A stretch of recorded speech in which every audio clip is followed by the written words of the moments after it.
We're going to call in our guest. Mr. Warren Jack is here tonight. Fantastic. Hello, Warren. Nice to see you. Let me get these mics sorted out here.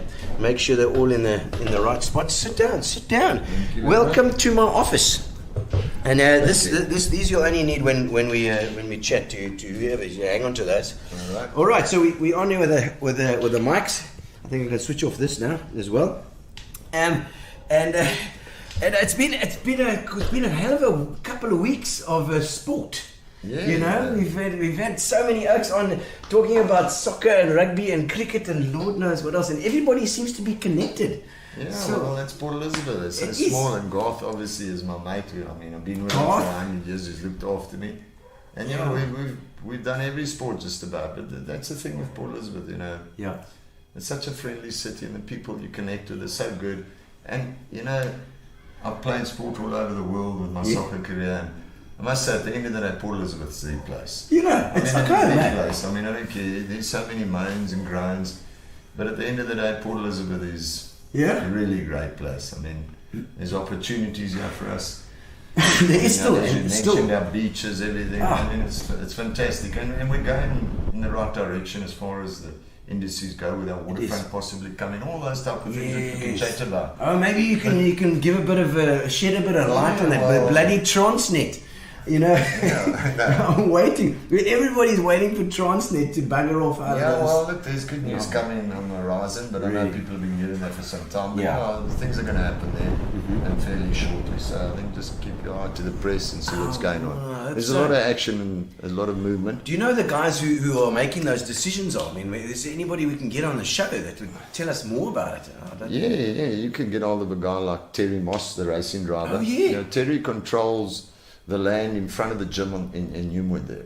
You know, in the early days, some years ago, there was a guy by the name of Charlie Erasmus set up the waterfront development, which entitles, you know, where the train used to be in front of the gym. That land, that's 5 hectares of land. It's known as Moreton Bay, which a lot of people don't know.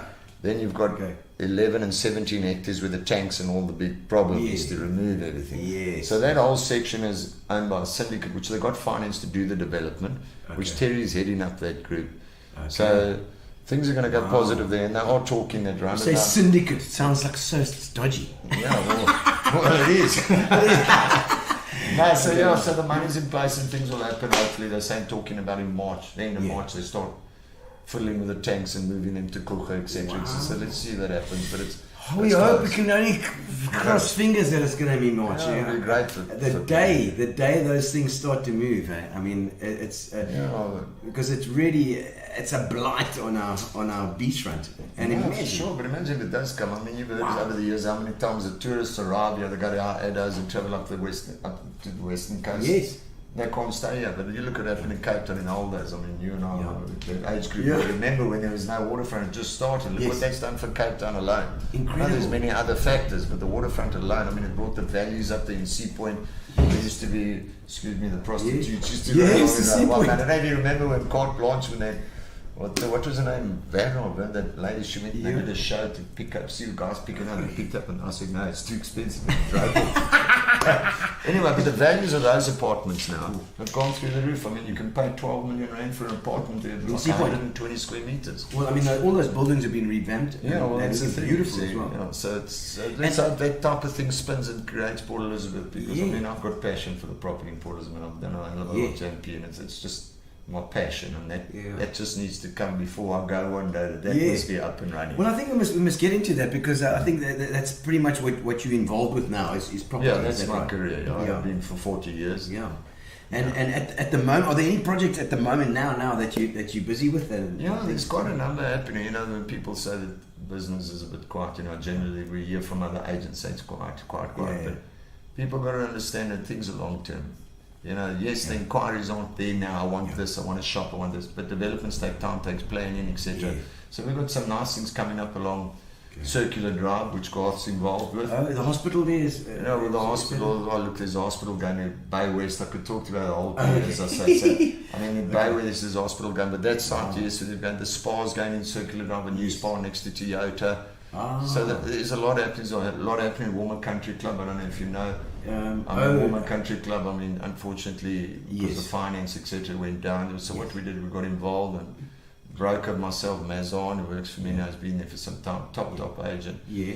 We compiled a deal with Old Mutual and purchaser to open up a school there, take the clubhouse away. So the Women Country Club's clubhouse will be taken over. We're changing land in the front to business land to create finance for Women Country Club. So the father said, we've been paying plus minus 50,000 in a month to keep Women going. The salaries, the people, we keep it going. It's tough, but our first load of money is coming from the school deal. And with the land package, so hopefully Women Country Club will get back keep in. It going. Yeah, well, we'll get it going, and it must probably. There's been proposals, been a 9-hole golf course, but there's a lot of land still left over. So let's see what happens. It's all about the finance and how much is involved. Okay. So that whole strip is really turning nice, but. As I say, don't start me on property because I'll speak forever. Yeah, but I love it because it actually it forms part of the growth of the city, I love to hear positive stories because I really do believe that PE's got so much to offer. If you look at the township, for example, the Woman Town, if we start to uplift there and then things get better, then the property values go up, and then everything wins, there's a lot of issues in the Warmer area. The Warmer Township, it's factually known and the council known, everybody knows it. There's methane gas under the ground there. It's frightening where the people are living. It's really frightening. But the council have purchased land behind the golf club where they're hoping to build. Arlington Racetrack has been now sold and purchased by Durban developers. Something will happen there. So hopefully they'll create more housing. That's a 60 hectare development. That's huge. Which is Garth's client. So us at M Square happy. Then this is what my agents said. They bring in business. So we'll get that project. Incredible. But it's just amazing how values and things change. And, which is interesting, in fact, which makes my game passionate, and that's why I love it. The warehousing market there's a new, I believe, and I've got, as I say, 40 years as I've seen it go along, and remember, P's not Joburg. It's P's. So I know every single nook and cranny in Port Elizabeth. As far as the commercial side goes, we're now going to start a residential department, which is going tremendously. I've got about 4 developments already. We've got a young guy in by the name of Daniel Matthews. He's from a previous company. We've brought him in. I've got this Mazan youngster of mine, and I'm 60 years old, and they technology and this. We've created a new company. We're getting developments. Then I've got my sister involved, Deirdre, who is there. She's the old school. She looks after them, and she's been with me for 20 years. She's been one of our backbones. Her daughter works for me. She's my engineer. So you're surrounded with people. It's just, but it takes time to set it up, And your staff, like I've mentioned before on the show, your staff has to be, if you get low staff turnover, that's what you want to aim for the people that have been there for a long time. Well, that's it. The nice part is at the end of that, family is also is a big part, but we don't at the office. The office is business, business, so it's good. And I've got a really good team. All of them. I've got.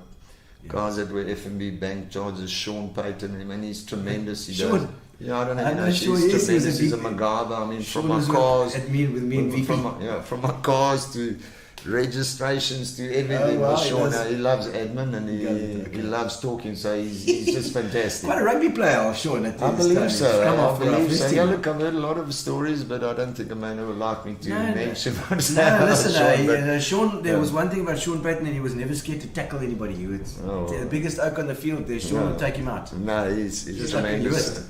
You put that mic in the center. Oh, okay. The two of you. Okay, I'll put this one. The other one's getting a bit noisy. Oh, okay. All right. It's a noisy mic. Is it this thing? Might be. Okay. So I built a nice team, and that's it. But as I said, talking about the market itself, just to give you a little example on how values are grown. I did the Builders Warehouse Complex, which everybody knows, which is now 11 years ago. Believe it, only 11. But we paid 65 Rand a square meter for the land there. Then, today, that same land you'd get at a push 2,000 a square. So it just shows you, and I did the entire William Moffat with all the car dealerships along it as well. So I've been quite involved in the property industry in PE. I've been involved in literally every development, as far as shopping centres alone. And then, but my big part is the warehousing market. Did you start M Squared as warehousing, or was it commercial property when you started out? Yeah, look, when I started with my mentor and an absolute gentleman, and most probably to this day, there's nobody I believe that knows property industry than him. It's Philip Bowman. I mean, he took me under his wing those years, and there was no other agents. Wow. And I worked for him for about 17 years, and he kept saying to me, "Go on your own, Warren, go on your own." He's such a beautiful man. Yeah. But you know, the grass is never greener on the other side. Yeah. But I had his backing and I had his help, which he stayed with me afterwards. And then I've grown my company now for, I think, about 25, 26 years. Of course, I've got my wife that's involved. Okay. My daughters are now getting involved, Laura and Caitlin. Okay. So, you know, I want them to get into it. Yes. Because it's a good industry to be in. Yeah. Especially if you know what you're doing. And I don't believe that anybody can get better training from where we are. Yeah. I mean, what I've set up, we've seen everything. Okay. So, yeah, you know, and so even Green Acres. I mean, I went from door to door, knocked on door to door with Philip Bowman. Really? When there used to be houses along there. To get all the houses together. And there's stories that can be told there. Yeah, and those try and office get it blocks, past. all those office blocks there in Green Acres. I mean, I remember we went to the auction for the land, nobody arrived. What? And my client, which was Sunlam at the time, paid 900,000 for that big portion of land. That land must be worth 50 million today. Yes. So, you know, these are the nice things that I see, and the numbers that take place. Yeah. And it's great. And William Moffat, as I say, but now things are moving in the western suburbs, up in that area, Bay West area, the Green Bushes, industrial parks, which we've now got state-of-the-art buildings. Because remember, we've always been behind. We've got the asbestos. I've seen some of those. We've got asbestos warehousing in Deal Party, and that's where I believe there's going to be a big change in the whole market. Yes, with rental increases and things like that.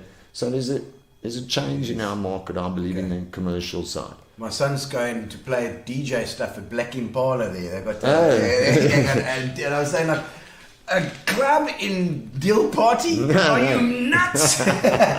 But, you know, those are the places you buy now. You're going to be making your money in the future. Unfortunately, it's very difficult to buy something in there because, I mean, in the early days, mainly the Jewish fraternity came in, saw, you know, they see everything. They came in and they bought the big players of Port Elizabeth and they held on to it. Okay.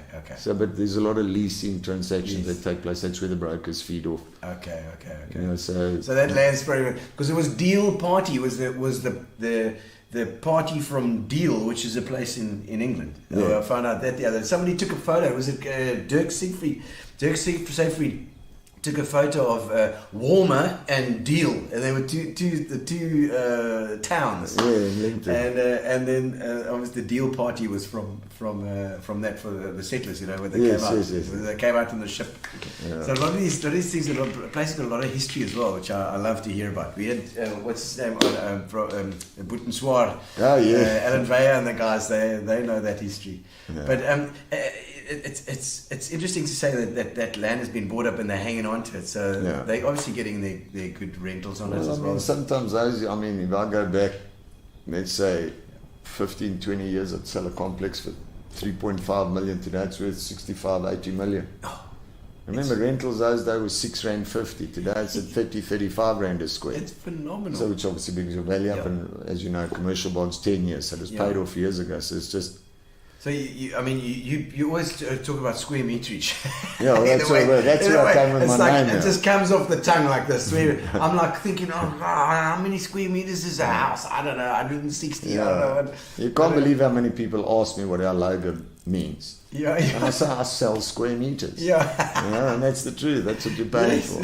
I mean, that was also interesting the way I got that, because the day that I left Philip, I was. 2 people from the company were going to come with me to run the operation. When I said, right, we're going, they said, no, we're staying. Oh. Which to this day, it's their issues. And I went and I had a cup of coffee. So clearly it's all been solved. I'll send them Valentine's gifts and all that sort of stuff. Anyways, I went for coffee and I asked the waitress, do you want to be my PA? And I opened up in my office in my back of my home, my wife there, and it just went forward like that. And I mean, I worked for many years from my home, and that's why I say to this day, with all this COVID and this, and people want to work at home. Yes, it's all nice because we want to get there now, but the productivity is not the same. Yeah. I don't care what anyone tells me. I've been through it. Yes. I've been through recessions. I've been through all of it. And Yeah, I personally believe that we'll all be back at work within a year or two. You know, I was just talking to my cousin's an architect with the Bausch Fogarty, and he was saying the same things, that top management has got a different view from the guys that are working in the office. The guys that work in the office are like, we love working from home because 100%. I can go fetch my kids, I can do this, I can make lunch, but that's what you're doing, that's the problem. So the top management are looking down, this is thinking like, hey, maybe this is not a great plan. 100%. Come back to work. Yeah, well, that's it. So, when you look at the apses and the F&B and P, I mean, that new F&B building in Newton Parks, standing 3/4 of it is empty. Everybody's at home. Crazy, and it's frightening. I mean, the banking sector has tried to embrace that as well. Yeah. I think Investec and those guys are, a lot of them working from home now. Yeah, look, our council take big advantage of the COVID. I'm sure. That is frightening. If there's a cough, the whole floor goes up. It's really. Which is one of the biggest problems in the property industry is our council. And the service we get is the property industry. Yes, trying to I've lost a lot of investors that would do developments. I just don't do it anymore because I mean, to get your approvals nowadays, it's ludicrous. I mean, I've been working on Warmer for 9 years. Warmer Country Club, and it's coming to a head now. What kind of hassles do you all hail the king? Says Ashley Myers. Her father is there's one of my top brokers. Herman, Is it Wogsy? He's been with me the longest, that youngster. Oh wow. Well, I call him a youngster, but he's top of his game. So how's it Warren? Good vibes, says Julian Buerta. I went to the World Cup with his dad. Carl Bauermeister, we're going to have him on the show. Carl, be ready for your call. Carl, egg and toast, brother. Where's it? Is he like from school? No, from the school days. We were at school together. Oh, really? Played sport. I mean, what a tremendous sportsman. Unbelievable, Carl. He was unbelievable.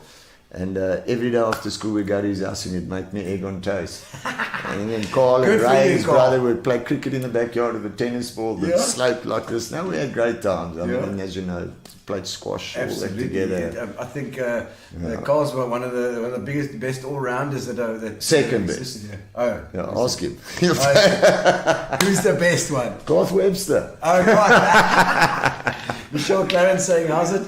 Worry, Jake. What happened to the pool? What happened with the pool? That's from my local pub, the Cave. It's in Warmer, next to the Warmer Township there, and we had a pool competition. That's where I go and I relax. Because wherever I go, people say, how's the property industry? This and that. So you've got to have your local place. So in Warmer, I go there and I play pool. There's really nice guys. Whereabouts is that?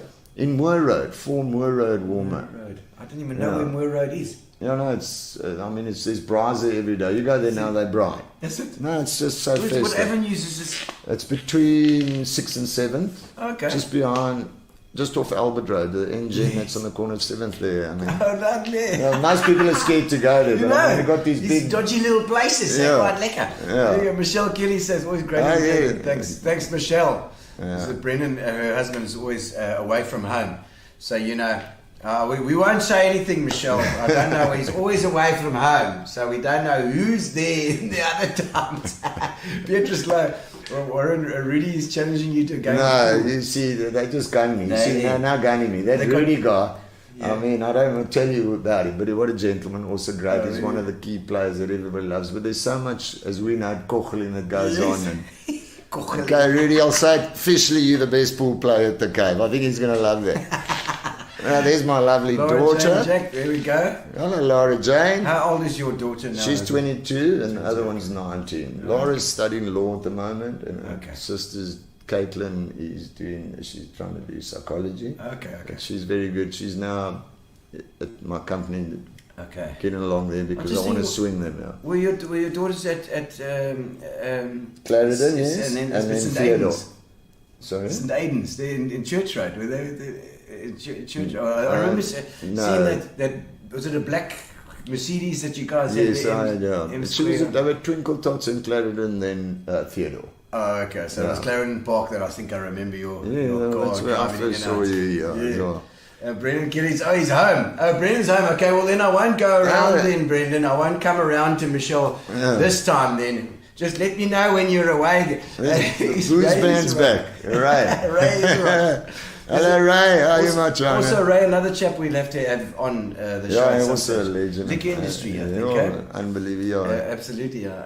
We've heard a lot about you, Ray, so I'm sure you've got a lot of stories to tell. No, that's for sure. That'll be for sure, yeah.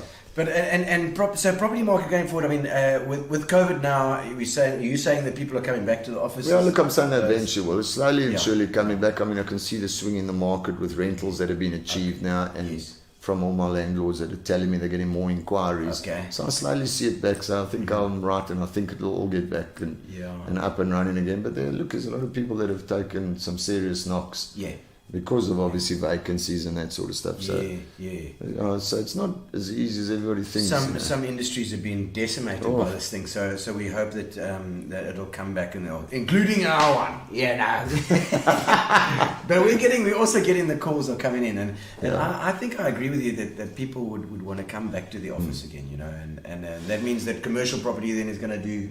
I presume. Well, it's hopefully. I mean, at the moment, the logistic market is not only from COVID, but that in our industry has gone quiet. I mean, the warehousing space used to just go like this, always used to be inquiries, but that's gone down, but that's because of the economy and different things, and what happened in Natal and blah, blah, blah. It's a different issue, but... I would think that warehousing would be more demand. Yeah, look, some of them are the food industries, like Pioneer Foods. Yes. They've taken a lot. I mean, that Ashley Myers, her father's Mayprop Properties, which is in Port Elizabeth, is one of the biggest. I remember old company that too. Yeah, that big company, and that's where I did a lot of my early days with them. I mean, they came along and said, right, we want to buy warehousing. So I thought, well, here we go, I'm your mate.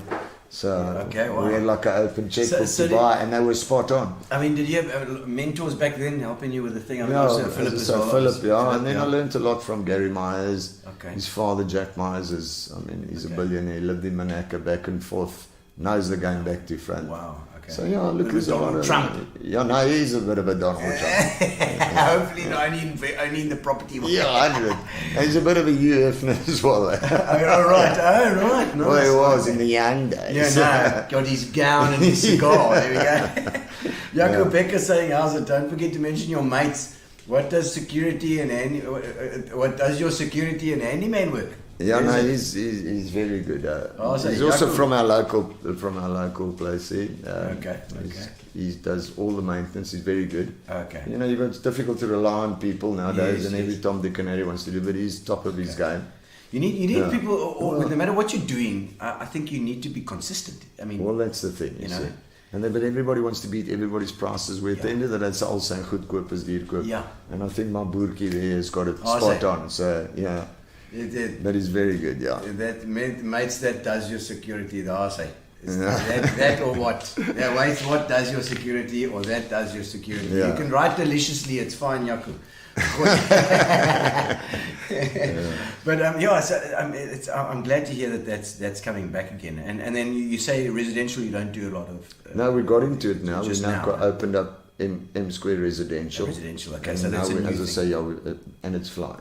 I mean, yesterday we tied up a new development, 48 units. By the time this afternoon finished, I think we're at 65 or something, which once again Sean and Daniel handle at my office. Okay. So it's nice, so with my network, I've never gone out and looked for it because I didn't have the backing to do the product properly.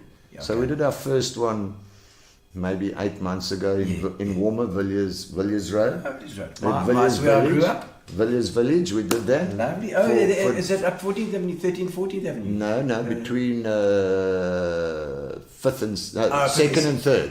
Prime position, the airport. Yes.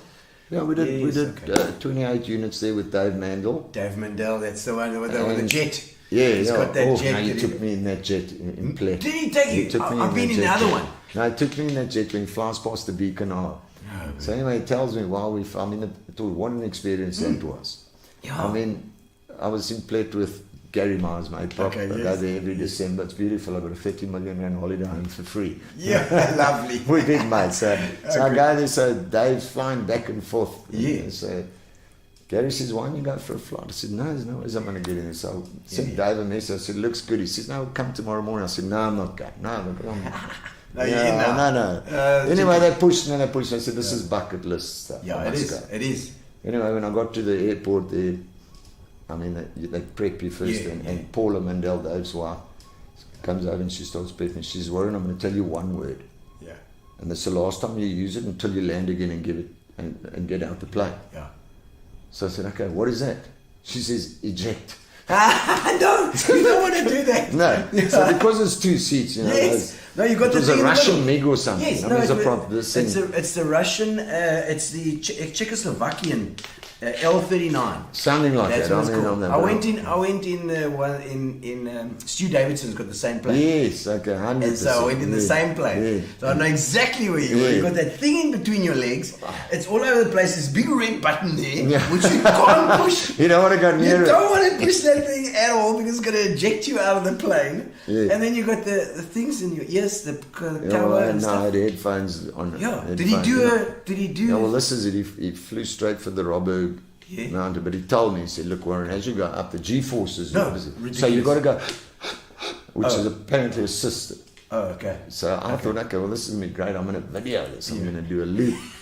You got to watch the video. It just shows the ground. And you just hear me going, because he just goes, and he goes straight up like into the circle. And then he goes past that beacon island about 350 k's an hour. It's something else. No, it's unbelievable, the speed. No, it's like beautiful. I describe it like being on a motorbike, but you're going 500 k's an hour. Yeah. You know, And I think it's they can go uncomfortable. just below the sound barrier. I think that's where it gets to. No, it's phenomenal. And, Stu did what he said to me. I'm taking you up and I'm doing what do you call it? A Cuban 8. Cuban 8.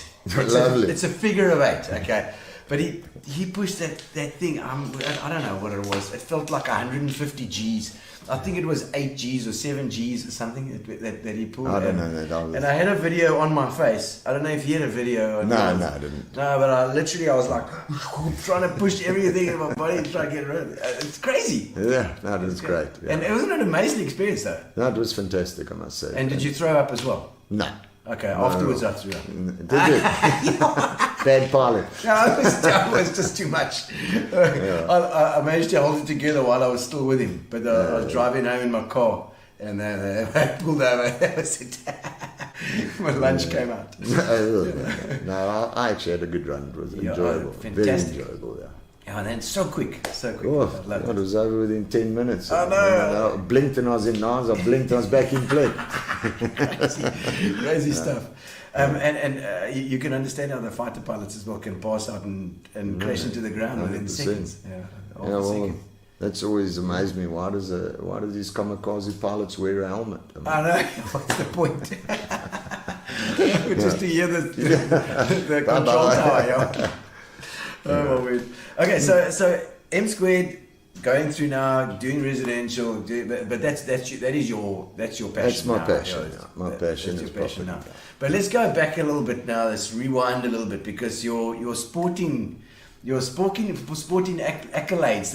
I mean, that helps with the business as well, getting it going because of your connections. Look, my soccer has been fantastic for my business. Yeah. Fantastic. I mean, over the years with all the connections I've made, I've travelled the world, I've played in it.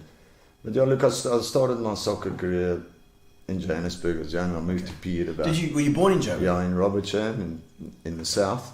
Okay. Where the men are men and the women are also men. I'll say. Yeah, and then I came to Piet about 12, 13, and then joined Westview Sports Club, where they've got a fantastic townhouse development now. There he is. Must be one of the best in Piet. Lovely.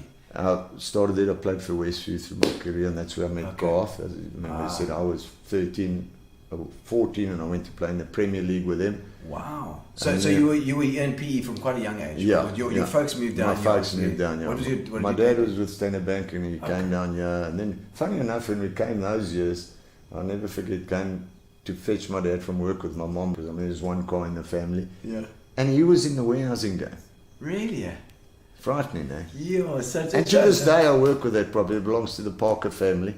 Okay. It's down in Deal Party. Wow. And we're busy with the deal. One of my brokers, Kenny Fox, also old hand in PE, he's also with me. He's busy doing a nice deal there. And that's Kenny Fox is a good name for a muser as well. Well, I think Kenny's been around the world actually. So he must probably could play. But anyway, so after Westview, I played senior there. Yeah, okay. And then I went to Cali's, and then So this is from the age of 30. Where were you at school here? At Cotswold, and then Alex High. And then Alex Boyd. yeah, and then when I finished with Kelly's, I made the Springbok side in the Currie Cup tournament. Wow.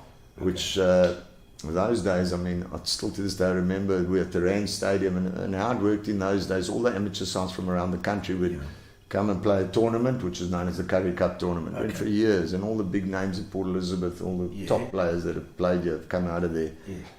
And I'll never forget, they were announcing the team, and I mean, those days, I mean, money wasn't all over the show, and as I say, I mean, my dad had 4 of us to bring up. Yeah. So we had one blazer.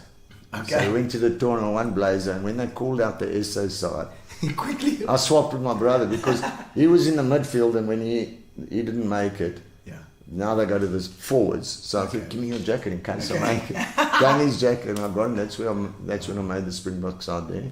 Okay. And then I made the South African indoor side, which quite frankly was a bit better as far as playing, because with the amateur side, you're known as a Springbok, but you're not playing international games. Okay. It's just a Currie Cup. So, yes. you know, whereas the indoor, we played against Portugal, Hungary, that sort of thing. So I played internationals. Yes. Which is a big difference. Yes. You know, and got a lot of experience from there. Okay. And then from there, I went to overseas. I went to play in Cyprus. Oh, wow. Greece. Yeah, well, it's not Greece. I mean, well, that's why I say Philip. Philip. Philip. Yasu Philip. Yeah, so I went over, played in Cyprus, and it was one of my highlights of my soccer career as well, because I went there and I played for a side, Pezoborogos. I mean, Epa, sorry, and we played against the side, Pezoborogos, and in the history of the island, Epa had never beaten Pezoborogos. Okay. So here comes this guy from South Africa, this thin guy, along he comes. And the first game we played, I'll never forget, we got to the stadium, and you know, in Cyprus they build their homes with flat roofs, concrete. So as the family gets bigger and they get more money, they build on top. Okay. So you got the stadium, which is packed. Yeah. And then you got all the flats that you can see around. Everyone's on top of their roofs, on their deck chairs. I mean, they love football. Yeah. It's like the South Africans love their football. Yeah. And you know, they come along and they want to see what am I going to do. And I'll never forget, I scored 2 of my best goals ever. Oh, really? And we won 2-1. Fantastic. I mean, I was like God on the island. Yeah. I mean, you'd go out into the restaurants and you call for your bill. No, supporters paid for it. Warren Jack, come to Warren Jack. No, they loved it. So, and I played there. Then when I came back to South Africa, that's when I started making my contacts for the business world. You know, I started playing for Kasadia, Leeds United, which had come from the first division into the Premier Division. Those days was the National Soccer League. Okay. I mean, that was the days of soccer. I'm not saying it's when I was there, but the names of those days, you're talking the Jomo Sonos, Lucas Rebebe, Dr. Kamalos, Joel Fire. Those were soccer players. I mean, they nicknamed Professor Mkabani. I mean, I didn't get that name for nothing, but he'd dance on the ball. And soccer's changed to this day. You know, I mean, sadly, I say I don't even watch it anymore because it's not so good. I mean, there's too much that takes place. The politics is unbelievable. We see it all over the world with our cricket, with everything. Yeah. Everyone's got their opinion, but I've seen it from a soccer point of view. The sport's just been ruined. Maybe the soccer is in there so thick, was in there so thick from before. Maybe it'll be the first to come out of it. I don't know. Yeah. Well, I don't know. I mean, it'll take a long road. But I mean, the quality of players compared to those days to now, I mean, it's chalk and cheese. There's really good players. So, yeah, I played for Leeds United, and my debut, I scored 2 goals. Okay. Played against Eleni, believe it or not. And I ended up playing for Eleni. I played from Tata Bushbucks. Okay, gee whiz. Yeah, and then Amazulu story is also one of my nice stories. I was playing for Leeds United. I mean, and I'll just go back a sec. You know, I was in the property game, as I said. I loved the property game. Yeah. And I made the Springbok side, and then Stan Swart, the referee, was obviously refereeing one of the Premier games, and he saw this Leeds side, and they needed a striker, so he mentioned my name. Anyway, so I ended up going up to Durban to play, but I wasn't prepared to go live there because of my job. Yeah, okay. But I also wanted to taste of professional soccer. Of course. So I said, no problem, if I make it at the trials, I'll move up to Durban. Okay. Sadly, knowing that I'm not going. But I might play 2 or 3 games, get a taste, and back I come. Anyway, I went up, and first 9 games, I scored 9 goals. Jeez. I think you might be photos from Barbara. So there was, so And then for 8 years I flew up and down. Yeah. Every Friday I'd get a 12 flight in PE, fly to Durban, get my Hyatt card Hertz, go to Ilangini Hotel room 7 to 8, which was booked for me every weekend. Yeah. Monday fly back to PE to work, train on my own, because obviously my team was based in Durban. Okay. Jeez. So I would you train on your own. I would train out. I mean, you remember the Humid Mansion days? Yes. Everybody sit on the beach on the front there with all the dollies and the beers and loving it. I'd run from Warmer down there, have a lime and soda and run home. Because, obviously a soccer career. So, okay, geez. so I had a good run with Leeds, and on my debut I scored 2, and then I turned down Kaiser Matong. Yeah. He asked me to come to play for Chiefs. Kaiser Chiefs? Oh my word. He asked me to come there, but I wasn't. Is that why it's called Kaiser Chiefs? Because of Kaiser Matong, is that right? Okay, yeah. So Kaiser and he's called it. He obviously put the Chiefs behind it. Yeah. But my first game for Amazulu was one of my highlights that I really love, and I keep telling one of my mates from the cave, Clive, he's in the oil. Charlie Minter is in the oil business. Yeah. Yes. And he loved the story. He asked me about the soccer because not everybody's interested. And I enjoyed telling the story. Yeah. And I was playing for Leeds United, as I say, and I was doing tremendous. I was in the top 3 goal scorers for like 4 seasons. Were they based here? Durban. Durban. So they're based in Durban, okay. So there's some photos there on WhatsApp, I think. Let's see if we get them. So those years it was Shane McGregor, myself and Noel Cousins were the 3 top strikers in the country. I remember those names too. Yeah, and wow. As I say, in the debut, I got 2 in the debut, and then I'll get to the airport and say, how many did Shane score? How many this one needs to change? But anyway, so I got... weren't competitive at all, clearly. But at that time, then Amazulu were was probably the biggest as far as supporters go. Okay. So, you've got a game and there's 60,000 people there. So, holy crap. So anyway, so Amazulu, those first 9 games I played for Leeds, I scored 9 goals. Yeah. So Amazulu needed a striker. But you must know those days, it was in the Mercury newspaper. Is Jack moving to Amazulu? Blah, blah, blah. Yes. And I'll never forget, long story short, I ended up at the game in Mlazi. Yeah. I mean, I walk in there and there's like 60,000 people. So the atmosphere is unbelievable. Yeah. And there's a fence around the field. Yeah. And the game gets underway. And within 2 minutes, those days used to, when the goalkeeper got the ball, everybody would move back up to the halfway line. The keeper would kick it. Yeah. Whereas today they roll it out to the fullbacks and play more ball, so to speak. Keep the ball. So we all went back, and now everybody, as I say, all over the newspaper, is Jack going to save Amazulu over? Yeah. 2 minutes into the game, the goalie gets it. We all go back and he kicks it, but he kicked it badly. It bounced, hit me on the chest, on the ground, from the half line. I just hit it. Yeah. He went down, and you must remember the fields in those days, not like Old Trafford and when it's bumpy. He went down and hit a bump and shot him in the goal. Oh my word. I ran over and I jumped on the fence like that. The crowd went ballistic. That was one of my favourite moments. The hairs on your arm stand up. just literally from the goal, hits you. And So it was a luck goal. Yeah, but they still loved me for it. That's okay. It was awesome. Because Jack was saving you.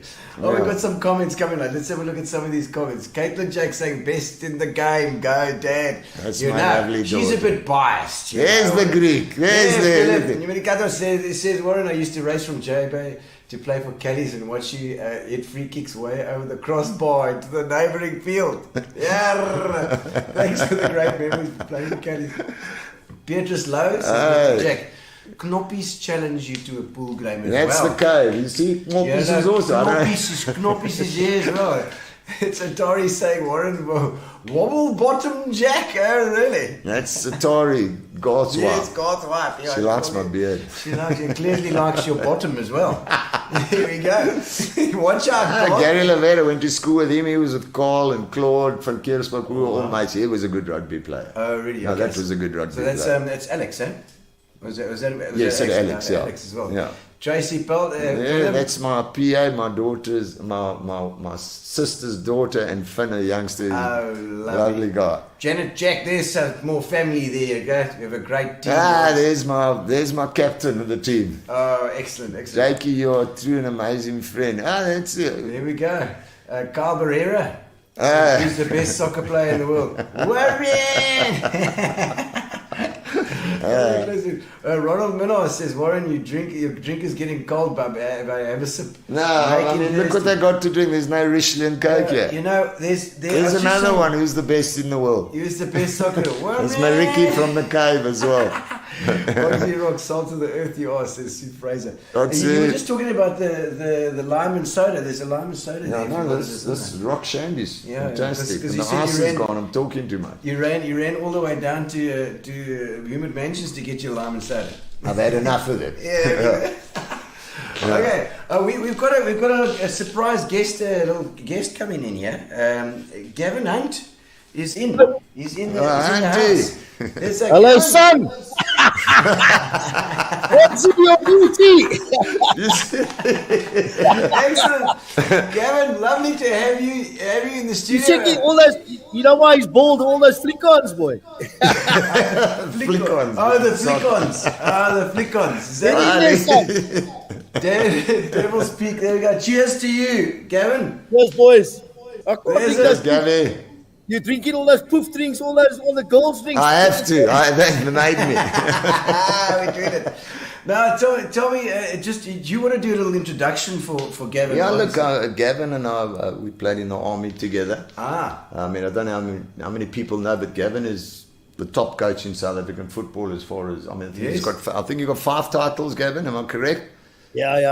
Yeah, he's got 5 Premier League titles, which is Sure, fantastic. Gavin. I don't think anybody else has got that. unbelievable. Yeah, he played in he nearly made the SA side. Where one of those Curry Almost. Cup tournaments I told you about. Yes. We went out one night. Yeah. I'll And tell you we're the in story. this- Don't let him tell you the story. Let him Okay, tell okay. You tell us the story. Tell us what happened there. Oh, listen. What- So anyway, long story short, we get into the final of the Curry Cup. Western Province versus Defence in Cape Town. True story. So we said, now let's go for a drink the night before the game. Now, 1 or 2, just to calm the nerves down. Anyway, we go to a club called Prince of Wales.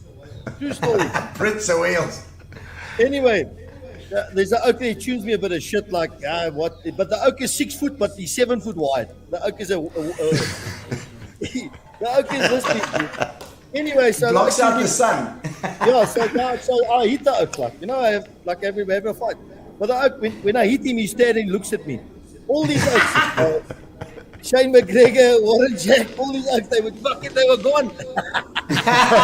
Disappeared. Anyway, I was in Grootersdorp Hospital 3 o'clock in the morning. We had to play the Curry Cup final the next day, and we lost.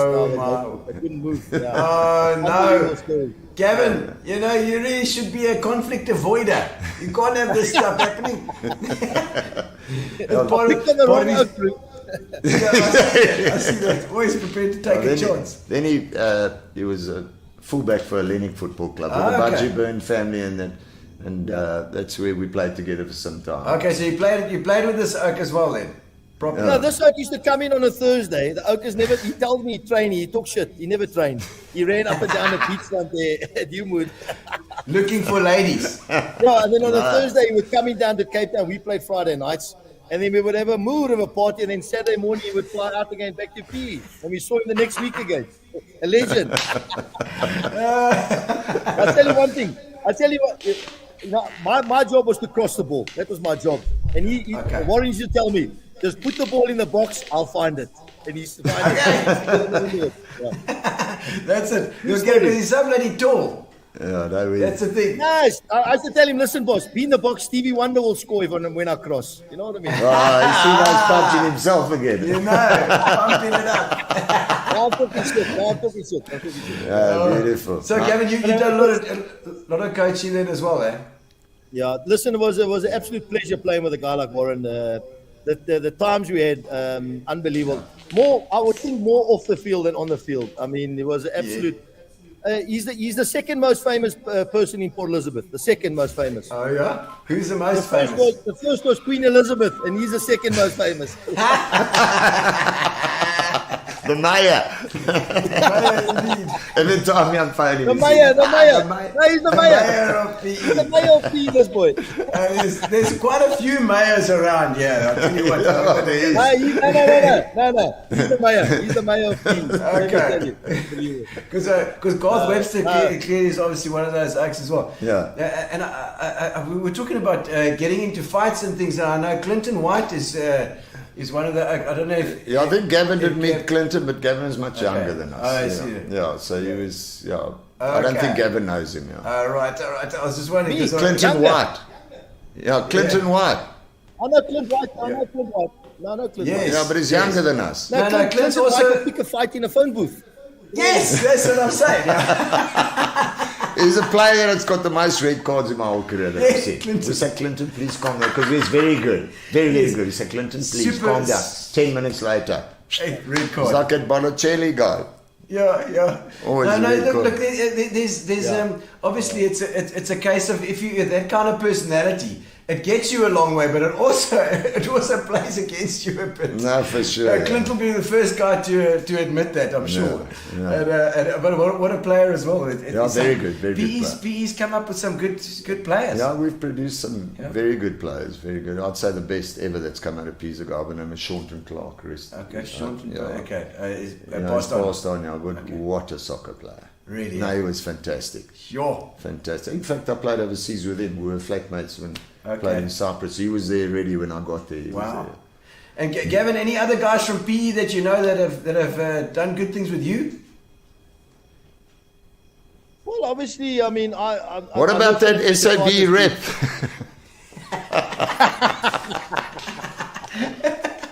Oh dear. Yeah, no. He's a shocker, murder. He's like, Rachel. You know, he's got the white stick with a guide dog. Nah, murder. That's Stan Swart. Murder. That's Stan Swart. There we go, Stan. He's talking about Stan Swart. Stan Swart. He's got a white Hey, stick. All right. hey, when he came to the games, he used to have the Labrador. You know the Labrador, the guide dog. The refs. Yeah. The referees. Oh, classic. I see Stan a lot. He's a great guy, and you know, we always had a good relationship. But you don't get that in these days. The banter and you know all that. But he's done a lot for the game, Gavin. He's been He's brilliant done a lot for the game, and he's raised the flag for the Eastern Cape. Yeah. Yeah, And you know, also my good friend Philippi Metakatis, you know, the goalkeeper. You know, Philip. When I came into the professional game, obviously Philip took me under his wing, and he was there for me. And you know, Philip's going through a hard time at the moment, but he's a guy that I've got great respect for. And He's online. He's online watching us right now. He's my man. He's a great guy. He's been chirping us already. He's still full of cuck. He's chirping us. Listen, all goalkeepers they're all Harry Dilly. They're all, you know what I mean? They're all, shit, you know. Anyway, And now tell me, Gavin, is there anything that people don't know about Warren that you have some inside information? Yeah, I wouldn't listen. There was a club called the Coronel Hotel in Joburg in Hillbrow, but I won't tell you about those stories. No, Those rather days. take his phone number, Gavin. Yeah. A kolonel. Was jy daar by die Ons was kolonel? daar. Ons was daar. Listen, when you used to put your hand in front of you, it was so dark you couldn't see what was going on there. Gav, remember the Malawi trip where I played rugby in Malawi? Yes, unbelievable. Listen. We go to Malawi, and you know we used to play Champions League those days. Okay, yes. Champions League. Nowadays you go 2 days before the game. We used to go the week. But you know, the Lennox was the worst team in the world to go. We drinking Monday to Friday. Remember that hotel they put us in, Gavin? No, there was That cockroaches. hotel. What's the cockroaches were this big? What a And beautiful so time. you go up to Malawi, and then what happened there? No, we I won. had to I mean, fly they were back hopeless. earlier. The team, we beat them 5-0. but- They were hopeless. I mean, we could have played Okay. blindfolded. Anyway. Yeah, but Gav, remember I'm telling you, I had to get back from work because I postponed it from the hotel that they put us in that rubbish hotel. We moved. So I had to fly back early. So I played rugby for that club, remember? Yes. With the same colours as that. So I believe they had same colours as this. I played rugby, bro. I said, what are you doing? Budgie's going there. Unbelievable. Yeah, 'cause, I mean, those days as well, I was just saying with the amateur game as well, the Oaks, it's not the same as it is today. Today, the sports guys get treated really well generally, you know, if they're playing at a certain level.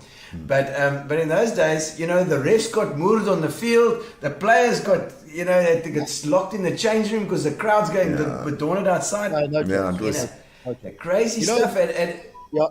In those days, the opposition used to book your hotel for you. So when they came to South Africa, we booked the hotel. When we went there, and they think it was a 5-star, but boss, the cockroaches and No, it was frightening. the chicken legs. The chicken legs were this big. They were big chicken legs like this.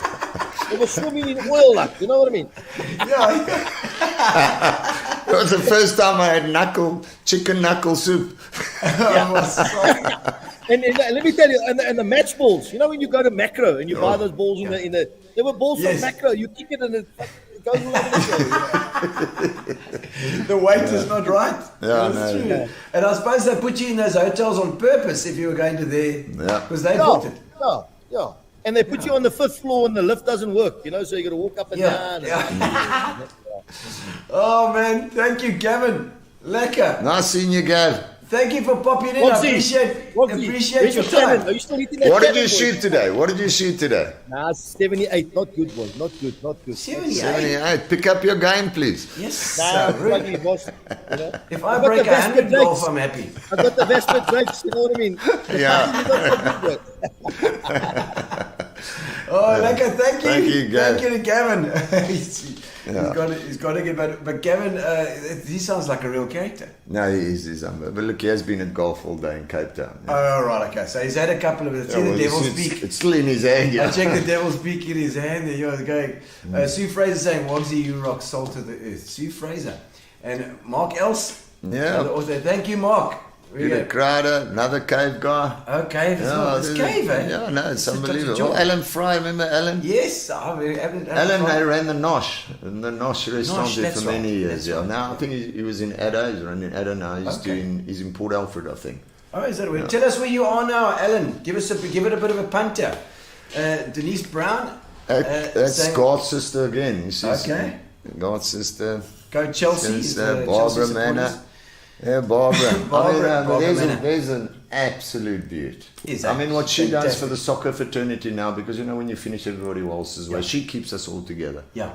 She Keeps us keeps reunions on happening. all the time, and she's watched She's up so in the- connected. This No, lady, she I is. say eh, every she week, is. but she's so Yeah. connected. That's true. Very nice lady. Yeah. And Beatrice Lowe saying there 4 years ago, Mr. Jack made our day. I was not sure what he's referring to there. 4 years ago. Yeah, no, that was at the cave, and I walked into the cave, and came there. I didn't know him from a bar of soap, and he sat down with his wife. He came there to get married, so he had his guests and his wife and himself, and they sat down. I didn't know them. I was standing outside, and I looked over and I saw he was happy, and the guys, it's his day, so I didn't know him. I just said to the barman, just put the tab on me for them for their wedding. Oh, So magic. he has never forgotten it. Beatrice, what a legend. Yeah. There he is. His name's Loki. You must see this guy make a fire. Do you do this often, by the way? Yeah. I go every evening. I go for 1 or 2 drinks at the cove to just wind down and then get home by 6, 6:15. Lekker. You know, and there's people like that. I mean, he makes a fire with 42 bags of wood. I mean, you've got to see it. He loves fire. I mean, but there's a fireplace at the cave that. Can I take this off, by the way? Yeah, you can take it. Oh, Yeah, yes, that's fine. thank you very much. Yeah. There's a big fireplace, about 2-3 meters long now with a huge thing. Yeah. He just packs the wood in there and he loves a fire. Well, this is a place we need to. No, it's a place to be. It's a place to be. Yeah. And I see a couple of guests here as well. Before we finish off with the comments, I see Mark Turner there. Yeah, Mark was on at there school saying- with me. Okay, Yeah, saying Mark's yeah. watching from Cape Town. Yeah, Keep the yeah. stories clean. It doesn't have to be clean here. While the stories we're talking about stories. We got Garth Webster is gonna do a pop on. We hope his internet is okay. Yeah. Let's check if Garth is there. Garth, are you with us, Garth? Hello, guys. Can you hear me? Excellent. Look at you. That picture looks fantastic. It's the chandelier, the dog, the family, all watching the TV with you. Fantastic. Good. We're loving it. Everyone's watching. Everyone's Yes, I watching. see that. Absolutely. And you can spot me as well. Yes, I can spot you. I spot you as well. Yes, absolutely. Tell us, Garth. You've known this chap for quite a while. Have you got any stories about this lad? Yes, I've got lots of stories about Warren, but this is a child-friendly program, and my daughter is in the room with me, so we're going to keep it tidy. Yes. And Warren's been speaking about his property acumen, and Warren's got the best property acumen I've ever known of anybody. I mean, he just knows everything about property. But the one thing about Warren is he's probably one of the most talented sportsmen I've ever met in my life. Yeah. I mean, as we said, as you guys were talking just when he was 14, he went and played in the senior side because he was too good for the under 14s. Yes. But he also, whatever sport ball, whatever he picked up, Warren was just a natural at. And I remember when Warren was about standard 9, because I don't think he got to matric. So I standard 9. 7, Garth. 7. My lucky number, I told you. So, that's why I did it 3 times. That standard 0. Yes. And we used to play a Sunday league I was playing for Warmer Country Club cricket side. Yes. And the Sunday league, the morning of the game, we won short. All right. So I said, well, I know someone that will play. So I phoned Warren and from on his house phone, landlines in those days, and he got dropped off, and Warren came and debuted for us at Warmer Country Club, at Warmer Cricket Club in the Premier League side at a young age. And then he went on to the army. And Warren, tell us what happened with the rest of your cricket career. No, look, my cricket career wasn't that bad. I mean, you can ask Mike van Vieren. Oh, yeah? Fires. Fires, I mean, look, Garth and them, was at that time when I played, he was playing in Joburg with the Clive Rices of the world. Yes. Yeah. I only ended up playing with Mike van Vieren, Yes, Dave Richardson, Grant that's Long. not too bad down Dave here. Callahan, we had... Kellis. And Okay. I was an opening bowler. All right. And I was a very good fielder. Yes. And I mean, Fires will tell you a story as well. One day was Sylvester Clark, one day was playing. That's a quick bowler. And Fires came to me and I was bowling. And I said, I can't get this guy out. And Fires, he said to me, bowl him at the throat. I'll never forget it. But anyway, I said, well, the cricket. Fires, don't worry about the wickets. Bowl him at the throat. Because that's what Sylvester Clark would say now. He'd walk up with his accent and say, bowl him at the throat. You'll bowl him at the throat. So Fires picked us up. Every time I bowled, he said, bowl him at the throat. But anyway, so I played cricket, as I say, and this was for the Defence Force side. So I mean, as I say, Dave Richardson, we had a very good side. Yeah. And my career stopped for 2 reasons. I mean, one, I was batting at St George's main field, and Dave Brickett was bowling. I remember Dave. He was quick, very quick. Yes. But my main sport was soccer, and everybody knew that. So, and in being a quick bowler, you automatically went to bat number 11. Yeah. I don't know why, but that's it. The bowlers. I always say, no, you bat number 11. But I'll never forget, I batted 7 or something that day, and Dave Brickett came and he's hurling them down. I don't know what was going on, but anyway. Yeah. I went forward and I sneaked one, and it was loud. Yeah. Everybody goes up, but the umpire didn't put his finger up. So I hang around. Anyway, Dave Brickett ran down the pitch, telling me about soccer and what I am and blah, blah, blah. So I retaliated. Took the bat and I tried to whack him. Anyway. So I got banned. It's ridiculous. Okay, I got banned. But then I came back and I played. And then my captain at the time, I mean, as I say, I was a sportsman and I loved the ball. I just wanted to be involved at the time. So put me in the covers when I'm finished bowling because I'm going to stop. Nothing's going past me. Yeah. But my captain steered me in the wrong direction. And he put me at fine leg. So I'm not going to tell you his first name, but you got it. He steered me in the wrong direction. Right, okay. And put me at fine leg after numerous occasions. I don't want to go field down there because the reality for a fine leg is like a quick action. A quick bowler would go rest there because he's going to bowl the next over. Anyway, eventually I got so cross, I just stepped over the line. Got in my Colt Galant those days and I left. Never to play cricket again. I was banned for life. I said, we'll keep it then. So I went into something else. These Oaks have got quite a temper. These soccer players. No, absolutely. You had to calm himself down a little bit. So that's what happened to Woggs' cricket career. He could have been a very good cricketer. But I mean, soccer was his love and what have you. Yes. But he told you about that story in Malawi where he played a bit of rugby. But he also got picked for the Alex rugby side. He was wandering around the Alex field one day. Yeah. He found a rugby ball there and he started kicking the ball over the poles from the halfway line. Right, okay. As a youngster. Gosh, ask him to tell you that story. It's amazing. Yeah, Where at Alex school, you'd have to cross the rugby field to get to the cricket nets. Okay, yeah. So I had my cricket boots in my hand and I was walking across, and all of them were warming up, throwing the ball around and kicking for poles from the 25. Yeah. All right. So the one guy kicked for the poles from the 25, got it over, and the guy behind the poles kicked it back and he missed, and it bounced to the halfway line where I was. Okay. So I just took the ball and I just put my foot and put it in the ground and stuck it in the ground from the halfway line over the post. The coach said, "Hey, you come here. Come, you're in. So that's what made me play rugby. Yeah, That's where Gary Levat and Carl Bellman stayed. And I think I stopped rugby because those years, and I can't remember the story 100%, but Carl Bellman was an excellent eighth man, if I remember those days. Okay. And you know Carl's size, he was, and as I say, top sportsman. He was fantastic at rugby at school level. He was, people come to watch him and Gary Levat. Okay.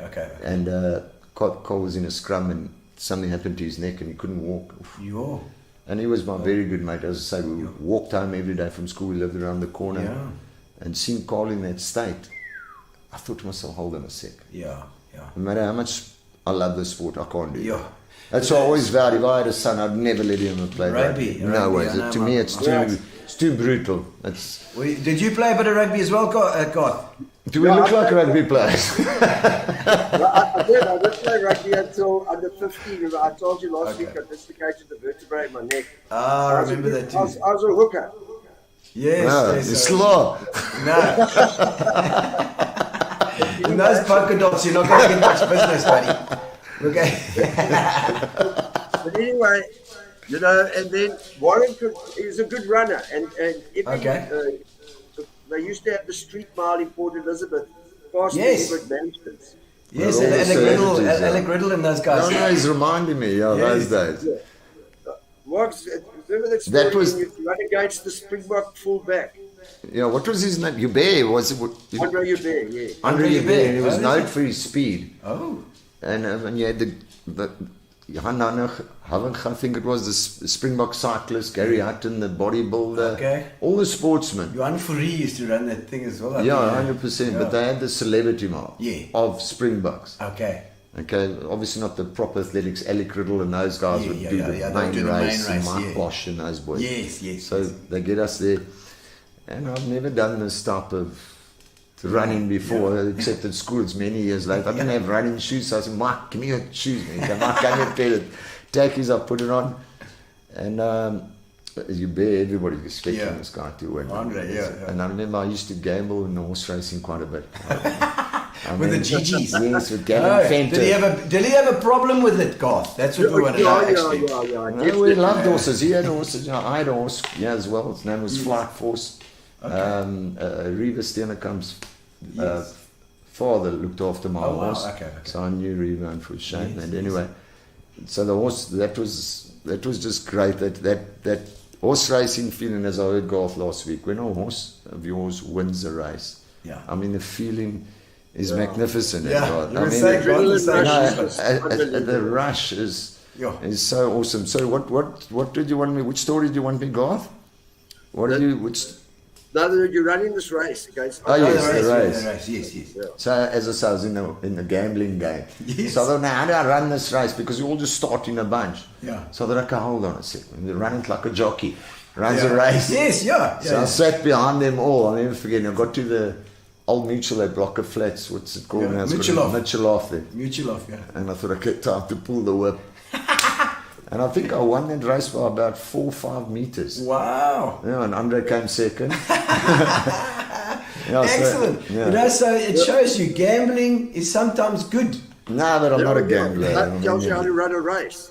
Yeah, exactly. He told you that something good will come out of it, girl. Oh, magic. I love that.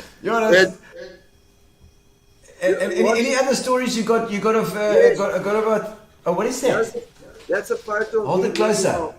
My horse. That's Secret Brother. The horse Secret Brother. Is your horse? No, that was his horse. Oh, that's your horse. Oh, yes. And then, did your horses ever race against each other? No, mine had 4 legs. The other thing was, speaking about his soccer career, He joined Sunday League side Stearns as a youngster. He's about 15 or 16 years old, Warren. And this side was run by Ricky Manor. And we played, and it's a tough game.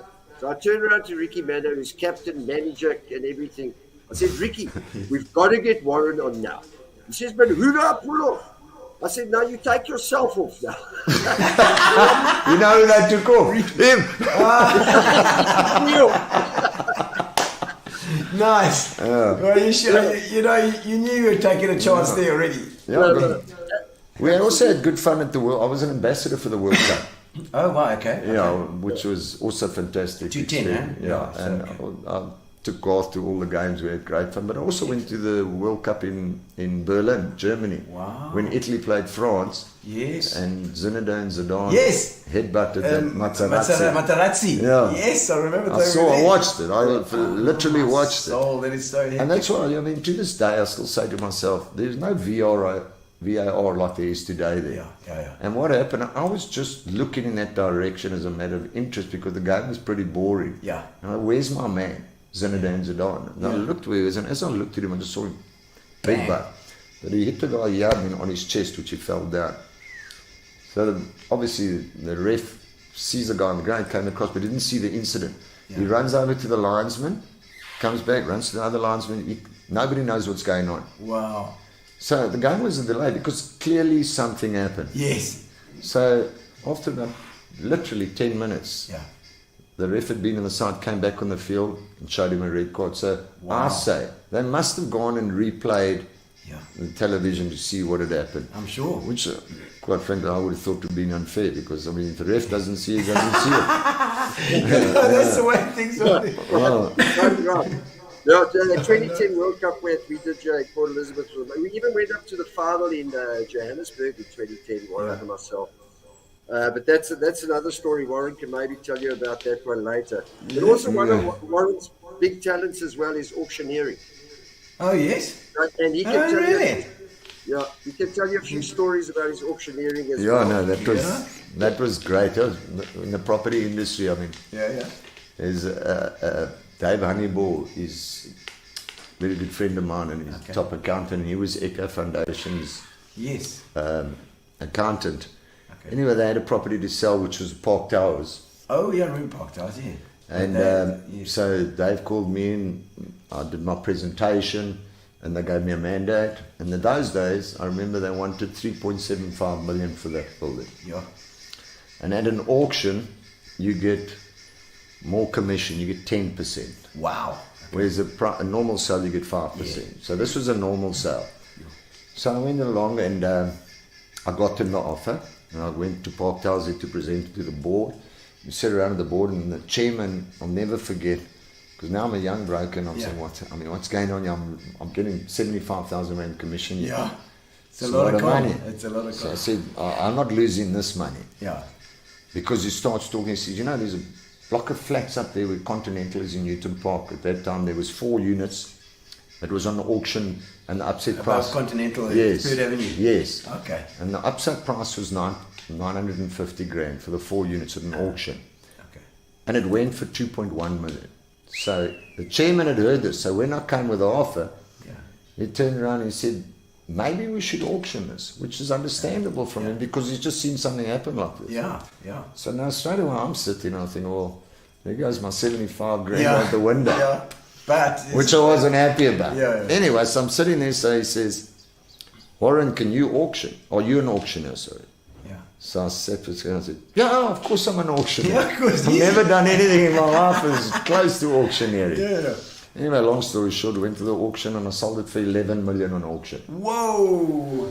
Can you believe it? I said from 3.75, what the value was, but there was 2 guys that fought it, and that's what the beauty of the auction was in those days. Yes. I want to beat you. Yeah, I want to be a manier. Yeah. And the one's a local, which I'm not going to mention. The other was the guy that did King's Court.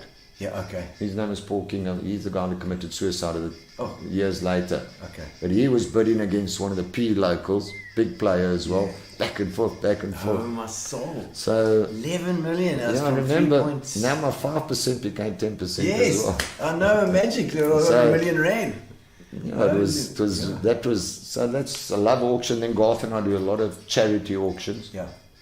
Which we go in our system, because Garth and I talk together. If I get stuck, he jumps in.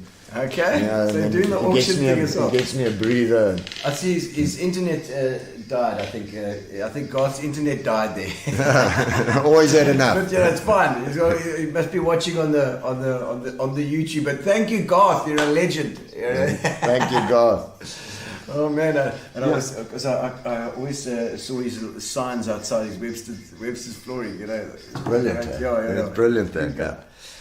And so I mean, Alex, did you study after school?